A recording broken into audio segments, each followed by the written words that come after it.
Welcome back to the Deep Dive. I am genuinely glad you're here with us today because we are about to wade into waters that are, quite frankly, turbulent. Very turbulent. We're tackling a subject that sits right at the intersection of our most deeply held social values and, the cold, hard, biological reality of survival. It's a debate that's been simmering, I think, for years, but the source material we're looking at today it's boiled over. It really has. And for anyone listening, I think it's important to set the stage immediately. We are not just talking about, abstract political theories or Twitter debates here. No, not at all. We're talking about the actual structure of a military, the physical bodies of the soldiers who serve in it, and at the end of the day, the ability of that military to win wars. Exactly. The central tension we're looking at today is a massive it's a clash between the ideal of social equality, gender equality, and the brutal, often unfair reality of military. And the question we're digging into, based entirely on our source, is whether the pursuit of one is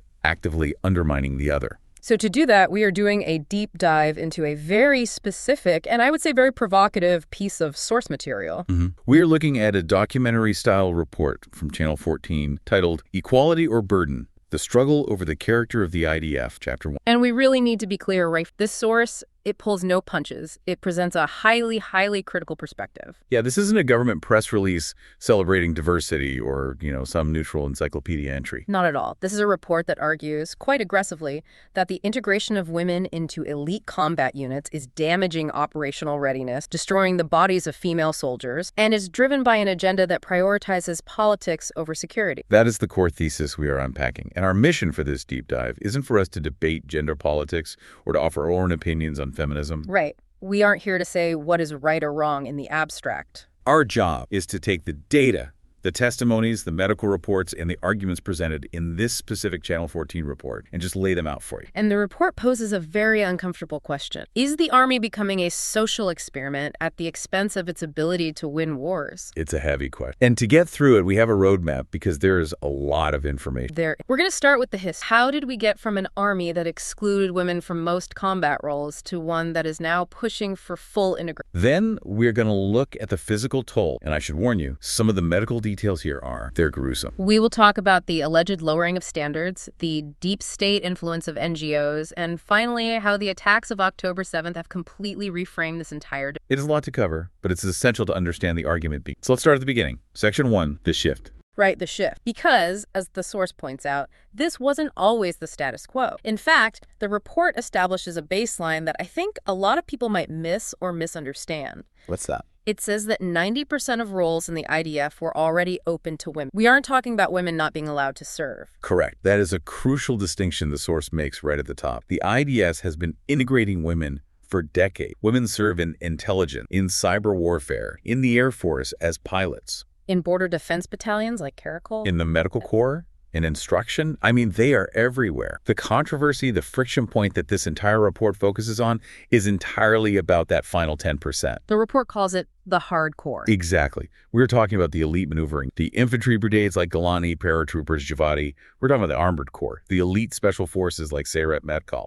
These are the units designed to cross borders, engage in high-intensity warfare, sleep in the mud, and carry extremely heavy loads over very long... The tip of the spear. So, if 90% was already open, and the system seemed to be working, what triggered this push for the final 10? The source points to a specific turning point in 20... Yes. The year 2020 is framed as the moment everything changed. There were petitions filed to the Supreme Court demanding that all units be open to women. And what was the argument from the petitioners? Essentially, why not? If a woman can do the job, she should be allowed to try. They argue that in a democracy, you cannot close a door based on gender. The demand was for screening based on ability, not gender. Which, if we're being honest, sounds incredibly reasonable on paper. Screening based on ability. It's the meritocratic ideal. Of course. But the source claims the Army actually did its homework on this before the court. It did. According to the report, following these petitions, the Army established a professional team to study the feasibility of this integration. They didn't just guess. They looked at the science. They looked at the physiological requirements, the load-bearing necessity, the nature of the mission, and the unavoidable biological differences between male and female soldiers. And what was the verdict from this professional team? The source is absolutely unambiguous about it. The team's conclusion was that there is no feasibility. No feasibility. Not, it'll be tough, but we can do it. No. Not it'll be hard, not we need to adjust standards, but no feasibility. They concluded that for these specific elite units, you cannot integrate women because of the physiological differences and the sheer weight of the equipment required. So the team recommended against it. They did. They essentially said that the biological gap is just too wide to bridge without either causing massive rates of injury or degrading the unit's overall performance. So you have a professional military committee, your own experts saying don't do it, but, and here is the twist in the report, the Army did it and that is where the source cries foul. The argument is that the Army surrendered. The report claims that the petitioners and these various women's organizations ran to the High Court claiming discrimination. Okay. And instead of standing by their own professional military assessment, instead of saying, we have studied this and it is dangerous for the women and for the mission, right, the IDF leadership folded. And they didn't just fold. The source implies they kind of rigged the game to make it happen. That is the accusation, yeah. The report details how the Army canceled the physical entry benchmark, the threshold condition, before the court even issued a ruling. What does that mean, threshold condition? Basically, the minimum physical standards you had to meet just to get into the selection process. They removed those barriers to entry. The source frames this as the moment where what they call the radical feminist agenda took the wheel, driving the car right over professional judgment. It's a very strong accusation. They are essentially saying the leadership decided that looking progressive was more important than the recommendation of their own expert. That's the core of the argument. And this leads us directly into the consequences of that decision. Because if you ignore the no feasibility warning, physics and biology don't just, go away. No, they don't. And this is where we get into section 2, the physical toll. The source material here is, well, it is painful to read. It dives deep into the medical reality of what happens when you put a female body under the load designed for a male physiology in these elite units. And we really aren't talking about blisters or sprained ankles here. The source lists some specific catastrophic injuries. They focus heavily on stress fractures, but specifically what they call marching fractures in the pelvis. They also list knee destruction, spinal issues, and most alarmingly, uterine prolapse. Wow. The report argues that these aren't accidental injuries. They are the inevitable, predictable result of the biological gap. I think we need to pause on uterine prolapse for a second because that is a terrifying injury. Devastating. For you listening, it happens when the pelvic floor muscles and ligaments stretch and weaken so much that the uterus literally slips down from its normal position. And the source connects this directly to the combat. Directly. To the intense intra-abdominal pressure caused by carrying these heavy combat loads, the vests, the packs, the machine guns, over miles and miles. This isn't an injury you recover from with a bag of ice. This is structural damage to a woman's internal organ. There was one testimony in the report that really stuck with me, the grade 5 fracture. Unpack that. Yeah, that was a testimony from a soldier in a mixed-gender battalion. She describes a grade 5 stress fracture. For those who aren't medical experts, that is essentially a complete break that does not heal properly. So it's a permanent... It's a permanent break. She also talks about cartilage erosion in her hip. She explicitly says, and this is a quote, "I can't stand for more than 5 minutes without insane pain." And she is, what, 20, 21 years old? Exactly. That is the part that is so tragic. These are women at the peak of their physical lives. And the source emphasizes that these are life-altering injuries. This isn't something you recover from with therapy. No. We are talking about chronic pain,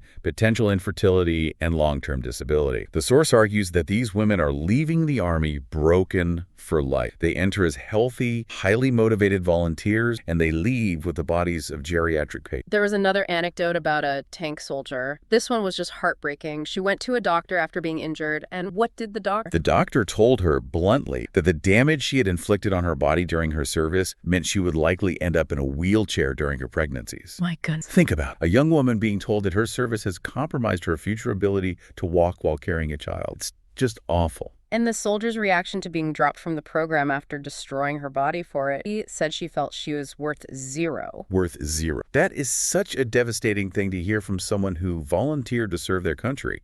It really captures this feeling of betrayal that the source highlights. It is. And the source uses that to argue that the system is lying. It claims the Army isn't being honest about the risks. Right. These women join with incredibly high motivation, wanting to prove they can do it. But they aren't told, hey, if you do this, you might not be able to walk properly when you're 30. It's a violation of informed consent, according to the source. They are being sold a narrative of empowerment, but the receipt for that empowerment is physical destruction. And to make matters even worse, the source claims that the women themselves are hiding the damage. They are actively suppressing their own biology to try to... This is a critical point in the report. It describes a culture of silence and suppression. The source mentions female soldiers taking hormones and birth control continuously for a long period just to stop menstruation. Why? So they don't have to deal with it in the field. Exactly. So they don't have to be seen as different or as needing special accommodation. The source calls it erasing femininity to prove they can be like the men. Which just sounds incredibly unhealthy. It is. It also mentions women holding their urine for hours and hours because they don't want to take a break or draw attention to themselves. Right. In a male unit, guys might just step aside for a minute. For a woman in the field, it's more complicated. And they don't want to be that soldier who needs a special bathroom break, so they hold it. And that leads to infections. Severe urinary tract infections, kidney issues. They ignore the pain until a catastrophic injury like that pelvic fracture finally takes them down. The source paints this picture of soldiers willing to destroy themselves to maintain the illusion that they are coping. It paints a picture of a system that is in denial and soldiers who are physically breaking themselves to maintain an illusion. And speaking of illusions, that brings us to the next major argument in the source. The idea that the Army is faking the success of these programs. This is section 3, the illusion of success. The source argues that since the biology doesn't match the requirements, the Army simply changed the requirement. They call it lowering the bar. And there is a very specific, very visual example, the report here.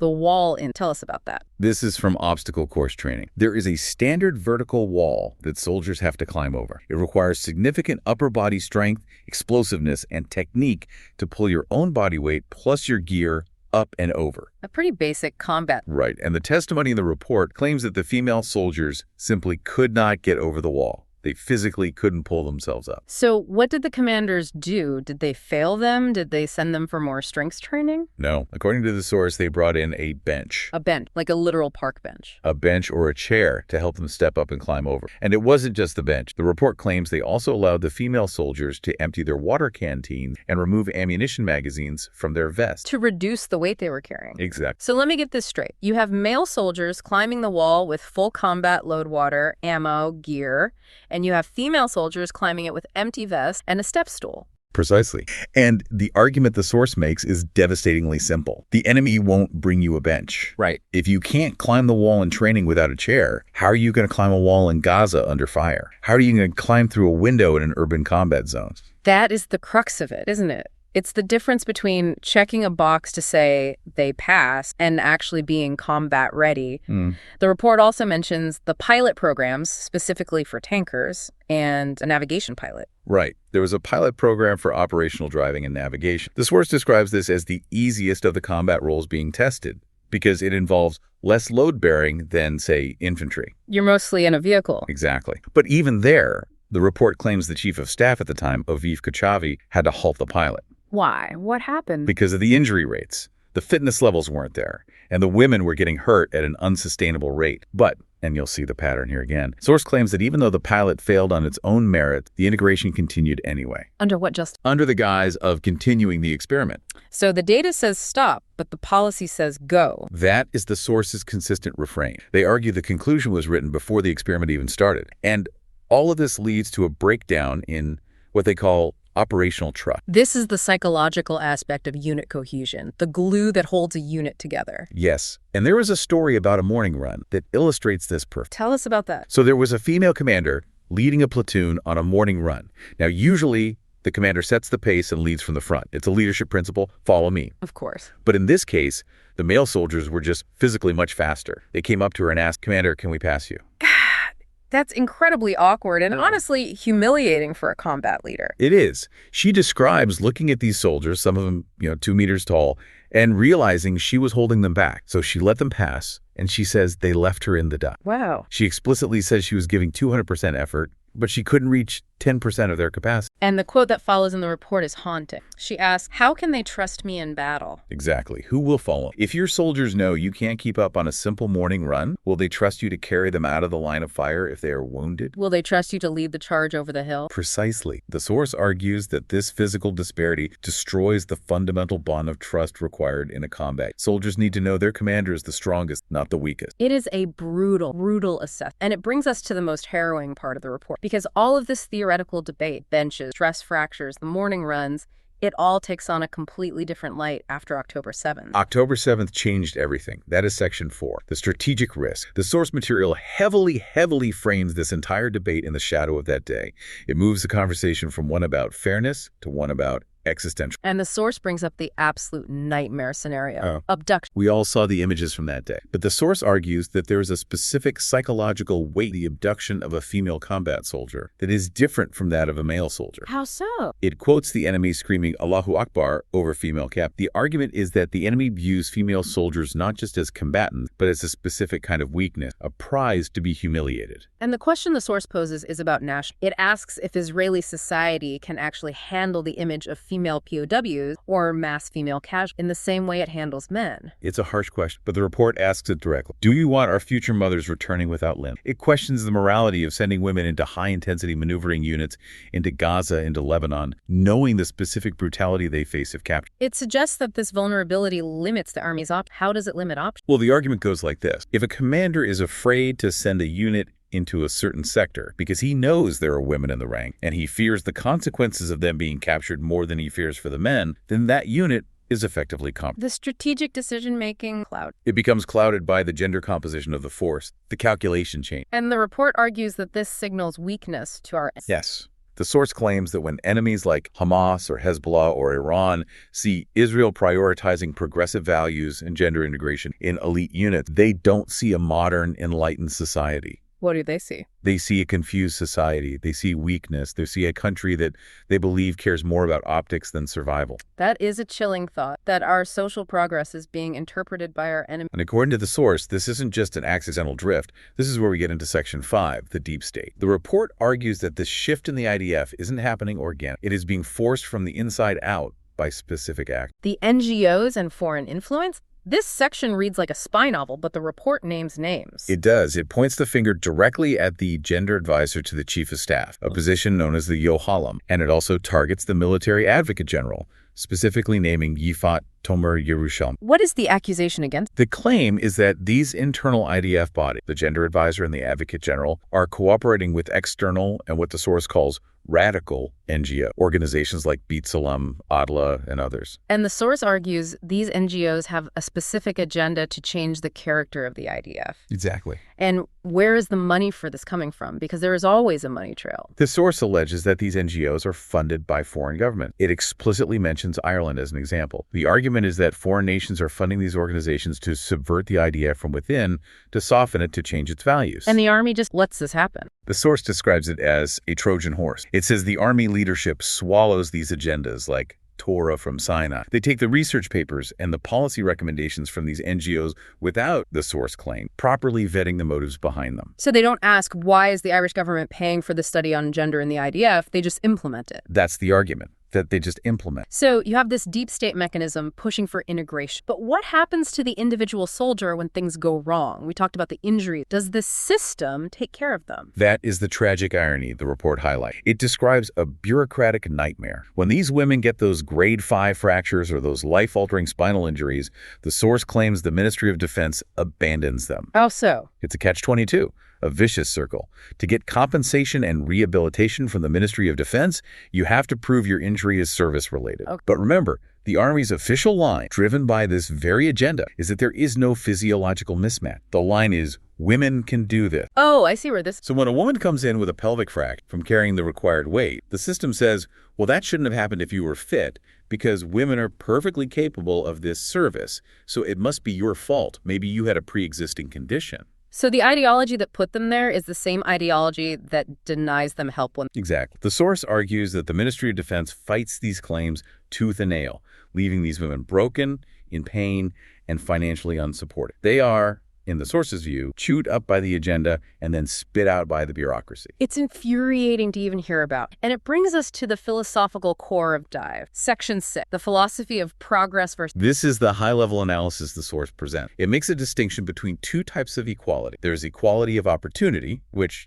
most people agree on. Everyone should have a fair shot. But then there is equality of outcome. Meaning it's not enough to give everyone a chance. The numbers have to look 50-50 or some other predetermined ratio at the... Right. And the source argues that forcing equal outcomes in combat, trying to make the numbers match a political ideal, is incredibly dangerous. The report makes a very, very bold claim here. It says, and I'm quoting, "Progress killed the IDF." Progress killed the IDF. That is the quote. The argument is that the focus on diversity, inclusion, and what it calls humanity softened the army. It distracted the leader. So instead of focusing on lethality and victory, they were focusing on gender statistics and workshops and, progressive social policies. And the implication is that this mindset led directly to the failures of October 7th. Yes. The source frames it as a culture. On one side, you have what it calls a Jewish victorious army, an army focused solely on crushing the enemy and protecting the state. And on the other, a state of all its citizens progressive army, an army focused on social justice, international law, and equality. The report argues you cannot have both. It argues that a military cannot be a liberal university campus.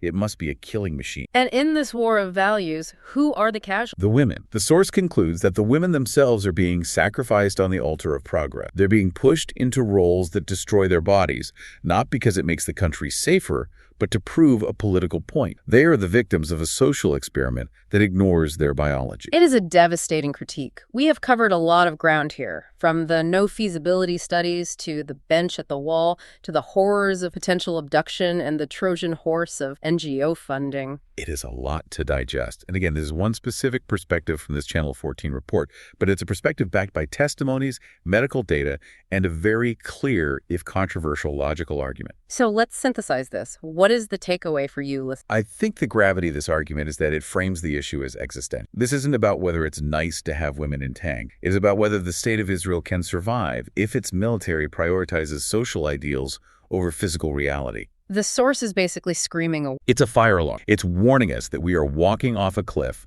and we are doing it with a smile on our faces because we think it looks progressive. It forces us to look in the mirror. It does. And it leaves us with a final, and I think very provocative thought. The source is asking us to choose between two values that might be incompatible in this specific context: absolute equality and absolute lethality. If the source is right, and that is the big if here, but if they are right, and the inclusion of women in these elite units objectively lowers physical standard, then the question is society willing to pay the price? And the price isn't money. The price is blood. The blood of the women injured in training who will live with chronic pain for the rest of their lives. And potentially the blood of future battles lost because the unit wasn't as fast, wasn't as strong, and wasn't as lethal as it could have been. That is the question we leave you with today. Where should the line be drawn between our social ideals and our military necessities? It's a question we can't afford to ignore. We are opening a file that I think touches on the absolute the bedrock of Israeli society. It really does. We're not talking about the usual headlines,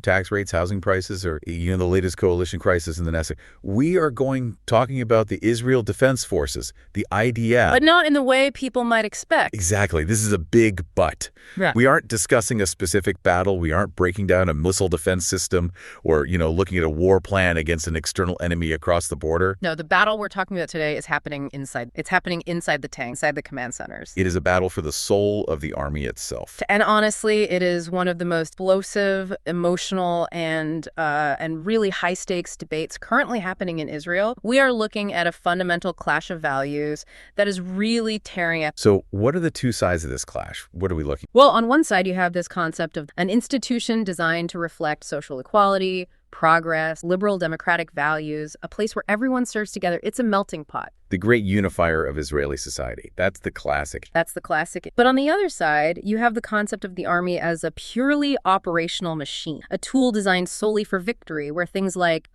social engineering shouldn't even be on the menu. The only question is, does this help us win? It's the ultimate identity crisis. Is the army a school for society, or is it a machine for killing the enemy? And can it be both? The source we're looking at today would say a resounding no. Right. And to get to the bottom of this, we are doing something a little different today. We're taking a deep dive into a very specific, very critical perspective. We are. Our source material today is a transcript from a documentary series produced by Channel 14. Yeah, the series is called Equality or Burden. Equality or Burden. Yeah. And we need to pause here and really set the stage regarding the source. Context is everything. Absolutely. So Channel 14, for our listeners, where does it sit on the media spectrum? Channel 14 is known for representing a right-wing, conservative, and often traditionalist or religious viewpoint in Israeli media. So this series equality or burden. It's not a neutral government report. No. It is not a dry statistical analysis. It is a polemic. It is a sharp, biting critique of what they term progressive trends within the military. Right. So we need a disclaimer before we dive in. Yeah. We are here as impartial observers. Our mission for this hour is to unpack this specific text. We want to get inside the argument. Yes, we want to understand the logic, the fears, the accusations, and the worldview being presented by this side of the debate. Yeah. We aren't here to endorse the viewpoint, and we certainly aren't here to dismiss it out of hand. No, we're putting it on the table, dissecting it, and trying to understand why this argument is resonating with so many people in it. Exactly. So our mission statement for this deep dive is to understand the core argument of the source, which is that equality and victory have become mutually exclusive value in the modern IDF. Mutually exclusive. You can have one or you can have... That's the claim. The source argues that by chasing the golden calf of gender equality, the Army is sacrificing its operational edge, unit cohesion, and even its future manpower. It's a heavy accusation. You can be equal or you can win, but you can't do both. That's the vibe I'm getting from. That is exactly the vibe. And to help us navigate this, we have a clear roadmap. We are going to start with the philosophical shift, the move from victory as supreme value to equality as value. And then we'll get into the policy nuts and bolts. Yeah, specifically the shift from the old doctrine of proper integration to the new doctrine of joint. Those terms sound similar, but they are worlds apart in this context. Then we're going to get really gritty stuff, the operational concerns. We're talking about biology, close quarters in tanks, the head sleeping arrangements, which we will definitely get. I think we have to. In the claim that standards are being lowered. And finally, we have to talk about the religious dilemma, how this push for integration is arguably pushing the Haredi and religious soldiers out of the army entirely. It creates a complex web of cause and effect. So let's not waste any time. Let's jump into section 1, the core thesis. Let's do it. Yeah. So let's unpack this. The source opens with a very dramatic framing. It calls the IDF the only Jewish army in the world. That sets the stakes immediately, doesn't it? It absolutely does. It grounds the discussion in survival. This isn't just an army like any other. It's the last line of defense. If this army fails, there is no backup plan. And the central claim is that this one-of-a-kind army is being corrupted. Corrupted. That's a word they use. Corrupted by what? By progressive agendas. The source argues that traditionally the supreme value of any army, and certainly the IDF, is victory, security, defense. You exist to stop the bad guy. That is your North Star. Everything else is secondary. Everything. But they claim the IDF has replaced that supreme value. They argue that victory has been demoted to second place and equality has been promoted to the top spot on the podium. Which is a mind-bending idea for a military. It is. And they use a really sticky analogy to explain this, which I found fascinating. The soccer analogy. Right. Talk us through that. It's a great rhetorical device because it makes the abstract concrete. The source asks you to look at a Premier League soccer team, or think of the World Cup. When the manager is picking the starting lineup for the final match, what matters? Winning. That's it. Right. Does he care if the team represents the exact demographic breakdown of the city? Does he sit there and say, well, we need 50% from this neighborhood and 50% from that neighborhood to be fair? Or we need to make sure we have an equal number of tall and short players? No, of course not. That would be insane. He cares about who puts the ball in the net. He cares about who can defend the goal. He cares about winning the match. Exactly. The manager fields the players who will score goals, period. The source argues that the IDF has stopped thinking like a Premier League manager. And started thinking like a, what? A social worker? Something like that. They claim the army is no longer playing purely to win. They're playing to demonstrate social equality. They suggest that the manager, the chief of staff, is looking at the roster and saying, how can we make sure this tank crew looks equal? Rather than, is this the absolute most lethal crew we can assemble? And the implication is that by doing that, you're fielding a weaker team. A demonstrably weaker team. You might be benching your star striker because he doesn't fit the diversity quota, or you're putting in a goalie who is a bit shorter just to prove a point about inclusivity. Precisely. Which leads to this other claim they make, which sounds really extreme at first. They contend that there is a goal, whether it's conscious or unconscious, to turn the IDF into a pacifist army. A pacifist army. That sounds like a contradiction in terms, an oxymoron. An army is designed for violence. It's designed to fight. It is, but the critique is that when you elevate social values above operational ones, you lose the warrior ethos. You lose that killer. You're no longer sharpening the tip of the spear. You're sanding it down to make it look nice. And one of the speakers in the transcript says something to that effect. Yes. The quote is, "The interest is that everyone is equal even if it degrades performance." They are arguing that the army is willing to accept lower performance metrics, lower reload times in tanks, less physical stamina on march, lower extraction time, just to maintain the image of equality. So victory becomes secondary. It's like, we hope we win, but we must be equal. Right. And if you ask the source, that is a suicidal strategy for a country surrounded by enemies. They argue that the army is lying to itself. It knows the truth that men and women generally have different physical capabilities, different upper body strength, but it refuses to say it out loud because of the political climate. It's a taboo. It's become the ultimate taboo, and they argue that this taboo is more powerful drive. It's interesting because usually when we talk about army values, we talk about purity of arms or comradeship. But this source is suggesting that equality has eaten all those other values. That's a perfect way to put it. It's the value that ate all other values. Oh. They view equality not as a virtue in this context, but as a liability. A liability. Yes. If your tank loader is slower because you prioritize equality over raw physical strength, that tank is less likely to survive a battle. That is the brutal calculus this presenting, full stop. So how did this happen? This shift didn't happen overnight. It wasn't like one day the chief of staff woke up and said, let's change everything.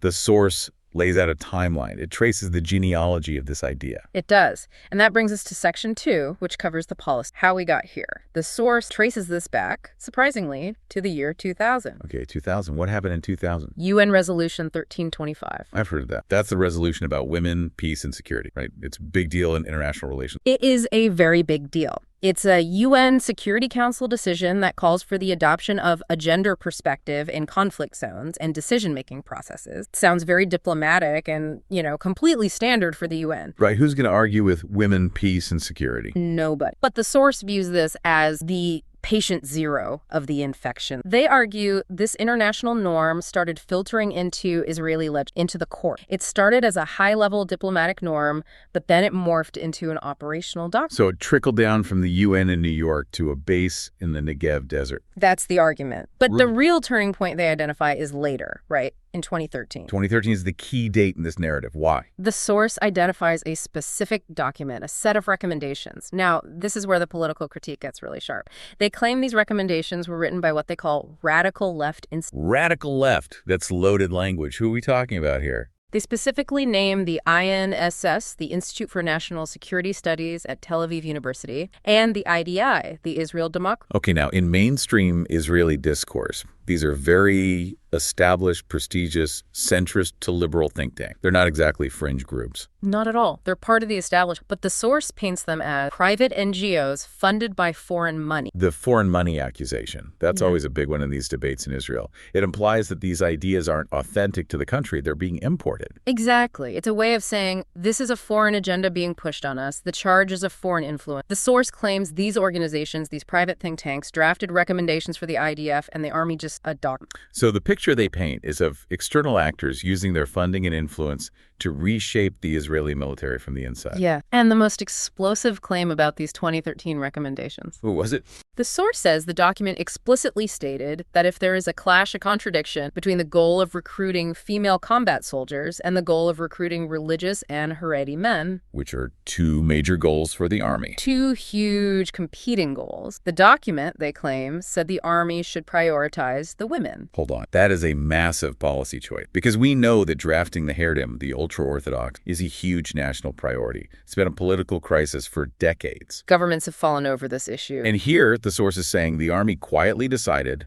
based on a think tank report, no, we prefer the women. That is the allegation, that in a collision of value, female recruitment now trumps religious sensitivity. And this led directly to a change in the actual military orders. This is where we move from the era of proper integration to the era of joint service. Okay, let's unpack those terms because they're critical. Hashiluv Harawi versus Hashrut Hamashipef. To an outsider, that sounds like semantics, integration, joint service. It sounds like the same thing.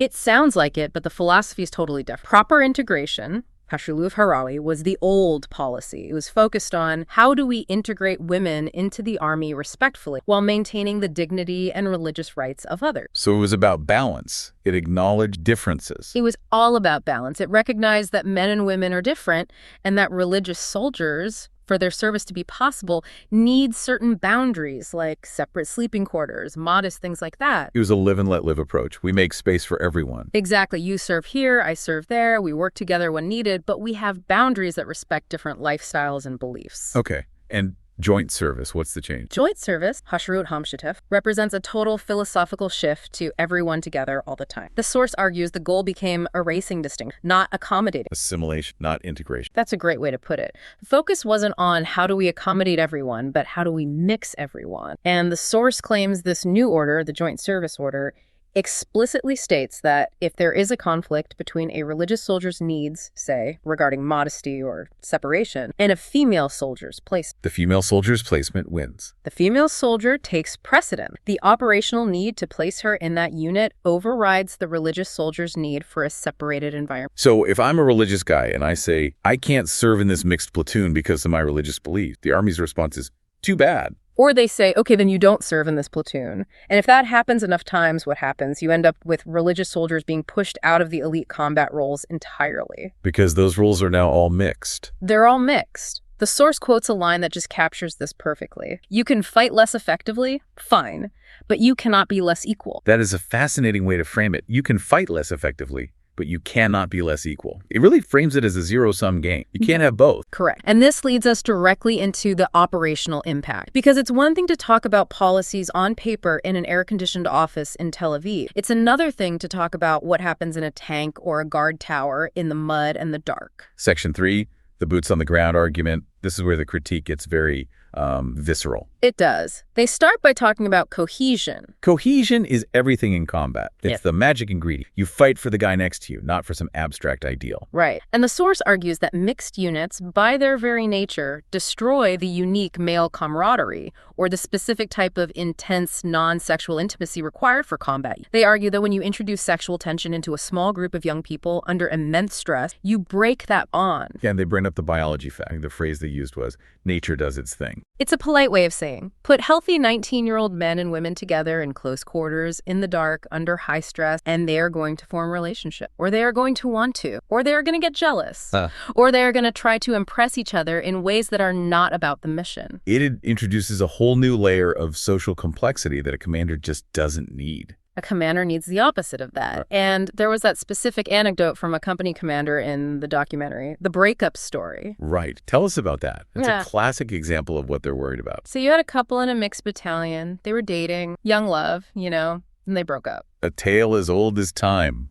Happens in every office, every school. But in a combat unit, the fallout isn't just awkward silence at the coffee machine. The source says it divided the whole unit. You had team him versus team her. Oh, no. The commander said he had to start rearranging guard duty rosters so the exes wouldn't be alone together for 8 hours in a pillbox. He had to manage the social fallout, who was friends with whom, who wasn't talking to whom. Instead of preparing for war. Exactly. The source argues that this turns a combat unit into a high school drama. The commander is acting as a camp counselor, not a military leader. The cleanliness of the mission is lost. A commander needs his soldiers focused on the enemy, not on who is dating whom. And it goes beyond just relationships. The source brings up the physical environment, which is pretty shocking. There is a specific complaint about head-to-tail sleeping. Now, I have to admit, when I read that part of the transcript, I was surprised. It is a shocking detail for many, and it's something civilians just don't think about. Let's visualize the inside of a Namer APC or a Merkava tank. It's not a butt. It is a steel box filled with machinery, ammunition, gear. It is hot. It smells of oil and sweat. There's no personal space. There is zero personal space. And for safety and readiness, soldiers sleep inside the vehicle. They don't get out and pitch tent. Head to tail means they lie down on the floor or the bench, packed together like sardines. Literally, one person's head is next to another person. The source claims that under the Joint Service Order, men and women are sleeping in this formation. That is incredibly enforced intimacy. The source calls it unbelievable. They argue that this fundamentally destroys the definition of a warrior. One speaker says, let's not pretend there are no problems. Even if there is no sex, even if everyone is perfectly behaved, the intimacy is forced and inappropriate. It creates a tension that just shouldn't be. It violates the privacy of both the men and the women in a really profound way. And they ask, what father wants his daughter sleeping like that? What religious man can participate? They also mentioned the pillbox guard tower, which is a similar issue. Same concept, smaller scale. These are concrete towers, often isolated on a border or a lonely road.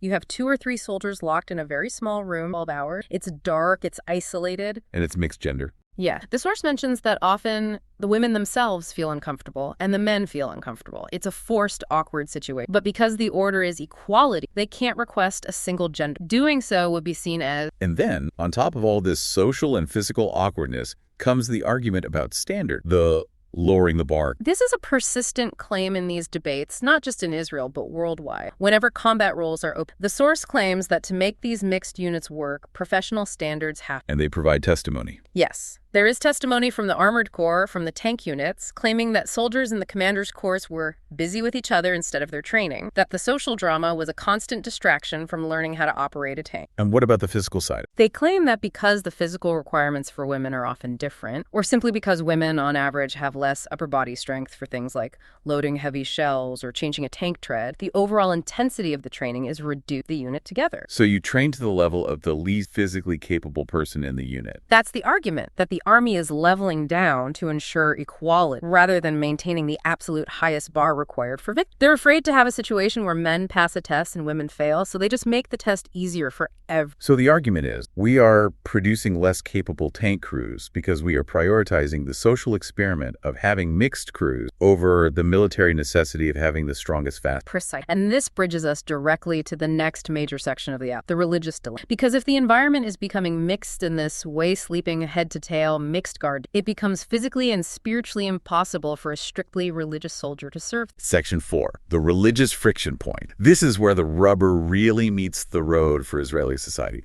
This is the fault line. It absolutely is. The source posits a zero-sum game, a brutal choice. You can have maximum female integration in combat roles, or you can have maximum Haredi and religious integration. You cannot have both. They are on a collision course. Why? Is it just prejudice? Is it just that they don't want to serve with women? The source argues no, it's not prejudice, it's halacha. It's Jewish religious law. For strictly observant Jewish men, particularly those from Hesder yeshivas who combine Torah study with army service and the Haredim, they follow very strict laws of modesty. 'Tis new. Exactly. And these laws forbid certain types of seclusion, called with unrelated women, and they generally require separation in living and sleeping. It's a non-negotiable part of their religious identity. So it's not about hating women or thinking they're incapable. It's about their own religious observance. Correct. And to deal with this, the source introduces the concept of a clean area. A clean area. What does that mean? It's the terminology used to describe an environment that is free of the kind of gender mixing that would violate halasha. It allows religious soldiers to serve without violating their conscience. The source claims that the army used to provide this. They understood and respected that if you want religious fighters, who are often highly motivated, ideological soldiers, you need to give them an environment where they can function religiously. But with the push for equality and joint service? These clean areas are disappearing. They're being systematically eliminated in the name of a different value. And there was a specific, very telling example about the Artillery Corps. Yeah. The Artillery Corps used to be a flagship destination for Hesder. They are smart, disciplined, good at math, perfect for artillery. They enlisted there in large numbers. Okay, and what changed? The source claims the Corps implemented thorough integration. They started mixing men and women in almost every battery, in every position. And the result? The Hesder students stopped enlisting there. The source says, and this is a direct quote, Hesder yeshiva students stopped enlisting. They voted with they just didn't show up. They went elsewhere, or they fought for other placements in units that were still all male. So, by opening the door to women in every role, they effectively closed the door to an entire demographic of religious men in that unit. That is the source's argument, precise. And they frame it as a tragic loss. They say the army is losing highly motivated, patriotic religious soldiers who desperately want to serve, but who feel they are being forced to choose between their faith and their service. There's also this deeper fear mentioned in the source about secularization. It's not just about rule breaking. Right. They call it the joint service trap. The fear among the religious community, especially parents, is that the army is intentionally trying to change the values of their sons. To make them less religious. Yes. If you take a young religious man, you pull him out of his yeshiva,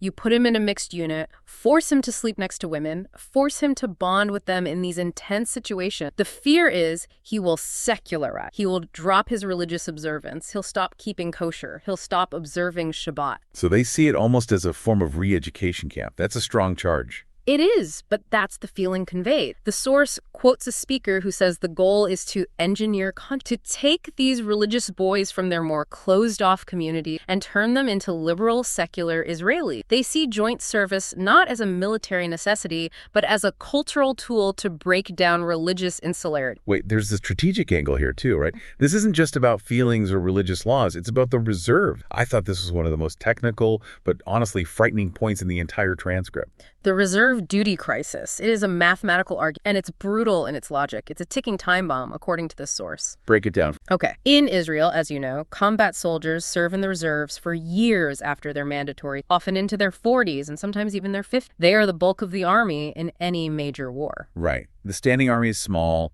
The reserves are huge. Exactly. Now, religious men statistically show up for reserve duty at very high rates and serve for a very long. They are the backbone of many battalions. Okay.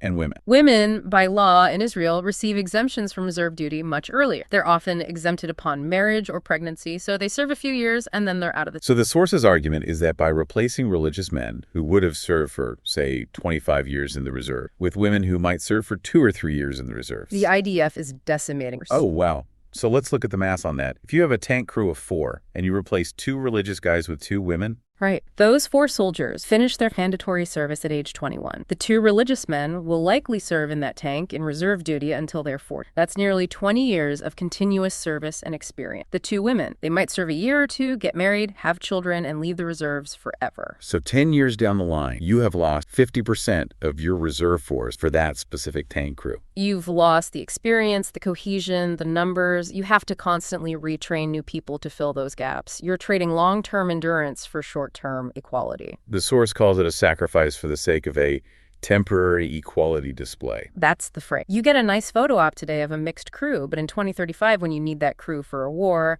half of them are gone, and the other half, the religious men who would have been there, never enlisted in that unit in the first place because it wasn't clean. That is a really heavy point. Yeah. It's looking at the Army not just as it is today, but what it will look like in a decade or 2. It questions the sustainability of the entire model. And who is driving this train? Who is behind the wheel pushing these policies that, according to the source, are so damaging? This brings us to Section 5, the agenda and the gender advisor. The Yohalam. The advisor on gender affairs, formerly known, by the way, as the Women's Affairs Advisor. The change in name itself. And the source identifies this office, along with the Military Advocate General, as the villains of the story. Villains is a strong word, but from the source's perspective, these are the ideologues. The generals, they argue, are just managed. Scared. They are scared of the high court, which is very Israel. They're scared of bad press from women's groups. They just want quiet.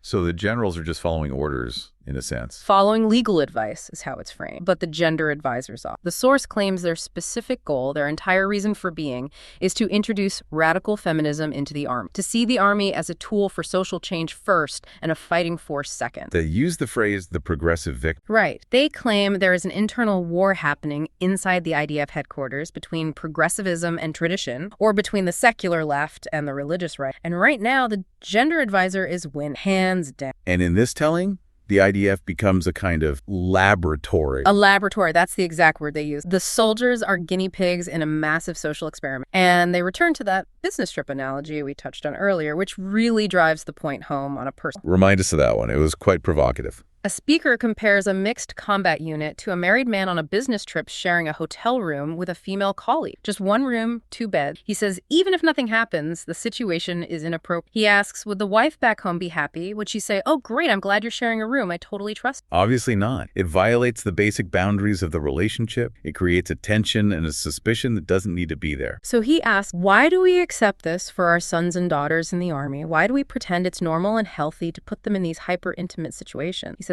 let's not pretend there are no problems. He's arguing that the army is forcing young people into situations that civil society consider completely inappropriate or even damaging. It's a very conservative view of gender relations, for sure, but it resonates with their core audience who feels that these traditional values are being trampled by a new radical ideology. It does, and it leads to the final and perhaps most conspiratorial part of the art. Section 6, the political angle. Why would the army really do this if it hurts operational capability? Yeah, that's the billion-dollar question. If the generals want to win wars, why would they knowingly sabotage their own units? What's the hidden motive? The source suggests a dark anti-religion. They think the army establishment wants to keep the religious out. That seems hard to... The theory presented is that certain advocacy groups, parts of the secular left-wing establishment, fear the religiousization of the army. They see the demographics in Israel shift. They see more and more officers wearing kippahs, more religious soldiers in elite units. And that scares them. According to the source, yes. They fear a God's army. They fear an army that is more loyal to rabbis than to this court. They fear the army becoming less liberal, less secular. So the argument goes, they are forcing integration intentionally as a countermeasure. By making the environment hostile to religious observance, by mixing genders everywhere, by getting rid of clean areas, they create a filter. A filter. Yes. They know the Haredim and the strict religious nationalists won't come if there are women in the tanks. It's a red line for them. So by putting women in the tanks, you effectively block the religious men from entering those. It maintains secular dominance in the military. So it's a way to gatekeep the army. to keep it in the hands of the secular establishment. Quote, they want to enlist women even at the expense of hairdo. That's the accusation. They would rather have a weaker but secular army over a stronger but more religious army. That is shocking. It's a deeply cynical view of the motivation, but it's central to their argument, and they bring up the Hasmonean Brigade as proof of this. Right. The Hasmonean Brigade is a unit designed specifically for hairdo. No women, strict religious environment, a clean area. It's a solution to get hairdo to serve, but the source claims that women's organizations and progressive groups called this unit a national disaster. Wait, why? If the national goal is to get hairdo to serve in the army, shouldn't everyone be happy that they found a way to do it? You would think, but the source argues that for the equality camp, a unit that excludes women is an abomination, even if it solves the draft price. The fact that they oppose the Hasmonean Brigade proves, source, that their number one priority is gender ideology, not national security. They would rather not have the Haredi soldiers at all than have them serve in a segregated unit. Wow, when you lay it all out like it is a devastating critique from their perspective, it completely flips the public narrative on its head. Usually we hear that the army is integrating women because it's the right thing to do, because women are capable, because it doubles the talent pool. Right. That is the mainstream narrative, and this source, this documentary, is the counter-narrative. It says, no, it is a lie. It is a dangerous social experiment, and the victims are the soldiers, the mission, and the long-term security of the state. Which brings us to the outro. We need to synthesize this view. The grim conclusion of the source is that the IDF is sacrificing its ability to win war, and it's sacrificing its status as a true people's army, which used to mean an army that united the secular and the religious left and right. Now, they argue, it is becoming an army that alienates the religious to appease the progressive. There was that very emotional sentiment from the female speaker in the transcript, a former soldier herself. Yes, she felt betrayed. She said the army lied to her. They preached equality. They told her you are exactly the same as a man. But then reality hit. The biology, the social dynamics, the physical differences that couldn't be. She felt she was set up for failure by a system that cared more about the headline than the human being. She felt like a pawn in an ideological game. Exactly. And that feeling of being used is a powerful thread running. It leaves us with a really provocative thought. The source suggests we are heading toward two armies. One religious army, separated and perhaps more warrior-foced in there, and one secular mixed army, perhaps less Operation 10. Or, even worse, a collapse of the reserve force entirely as the religious opt out and the women age out. It forces us, and you the listener, to ask a really hard question. If the primary goal of an army is to win wars, to kill the enemy and break their things, to what extent should it mirror the social values of the society it defends? Especially when those values might conflict with military tradition or religion. Is equality, as defined by this source, a luxury that a country in a tough neighborhood like the Middle East simply can't afford? That is the question Channel 14 is asking. And that is the question we leave with you today. It's not an easy one. There are no simple answers here. It makes you rethink the delicate balance between our most cherished values and our most basic need for survival. Indeed. It forces us to look in the mirror and ask what we really want from our military. A reflection of our society, or a shield. Thanks for joining us on this deep dive. It was a heavy one, but a necessary one. We'll see you next time.